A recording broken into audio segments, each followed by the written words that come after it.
Axel nous a rejoint. Votre sujet du jour, c'est un classement de la France pas si mauvais, on peut le dire comme ça. C'est très surprenant. En plus, c'est un magazine qui vient de chez vous, un magazine anglais, oui. Louise. C'est moi. Tout l'Angleterre, c'est chez moi, quoi. Voilà, le fameux magazine The Economist, non mais qui a une portée mondiale. Hein. The Economist, c'est le magazine d'économie le plus lu dans le monde. C'est la même une sur tous les continents. Et chaque année, The Economist délivre quelle est la meilleure économie de l'année. Alors, attendez, quand je dis qu'on est bien classé, c'est pas la France. On va regarder le classement de quelle est l'économie de l'année. Alors, ils estiment que c'est eux, le Portugal. Mais pourquoi je vous parle de ça? Je ne vous parle pas du Portugal. Ils ont mis la France en 11e. Ce qui est intéressant, c'est que, regardez, les États-Unis sont en 17e place, l'Allemagne est 20e, et le Royaume-Uni, chez vous, n'est que 27e. Alors, la question est, comment ça se fait que, alors qu'on n'arrête pas de dire que la France est au fond du trou, on soit 11e dans ce classement de The Economist, référence mondiale. Vous allez nous mettre ça en perspective. Alors, The Economist ne regarde pas les déficits publics, ne regarde pas le budget. Sinon, on serait très mal classé. Il regarde 3 critères qu'il estime plus importants. Il regarde d'abord, est-ce qu'on est en forme? Est-ce qu'en France, il y a du dynamisme? Est-ce que ça bouge? Est-ce qu'il y a de la croissance économique? Eh bien oui, en France, il y a de la croissance. C'est encourageant. En tous les cas, plus que chez les autres, parce que on se compare toujours. On va regarder, en France, la croissance, c'est pas beaucoup. C'est 0,9. Mais regardez les Allemands. On fait plus fort que les Allemands. Eh ben voilà, ils font 0,1%. Donc ça, c'est le premier critère.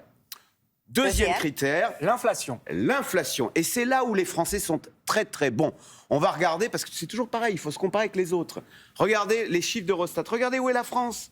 On est tout à gauche, à gauche, à gauche. En France, l'inflation n'est que de 0,8%, alors qu'en Allemagne, elle est de 2,6%. En Autriche, elle est de 4%.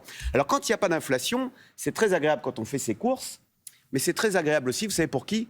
Pour votre patron. Parce que votre patron, il dit, comme il n'y a pas d'inflation, et vous l'avez tous constaté, on n'augmente pas. J'ai pas besoin d'augmenter. Oui. Eh ben voilà. Donc, donc les salaires n'augmentent pas en France, et on n'a pas besoin de courir derrière les prix. Et ça s'appelle le coût du travail. On va regarder le même graphique maintenant, le coût du travail. Regardez la France, le coût du travail n'augmente plus parce que les patrons n'augmentent pas. Ah ça c'est très surprenant parce qu'on a justement tendance à penser que le coût du travail est très fort en France. Alors il est élevé en France, mais il n'augmente plus.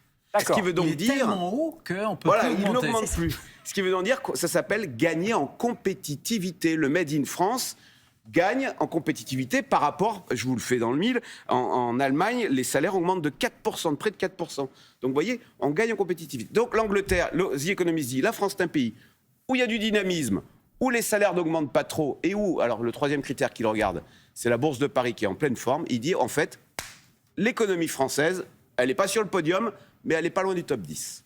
Ok, cocorico, comment on dit. Voilà, cocorico. On a un petit problème de déficit, mais on n'en parle pas. Ça Gardez passe ça, inaperçu. Ça, c'est pour l'année prochaine. Pour 2026. Pour la génération suivante.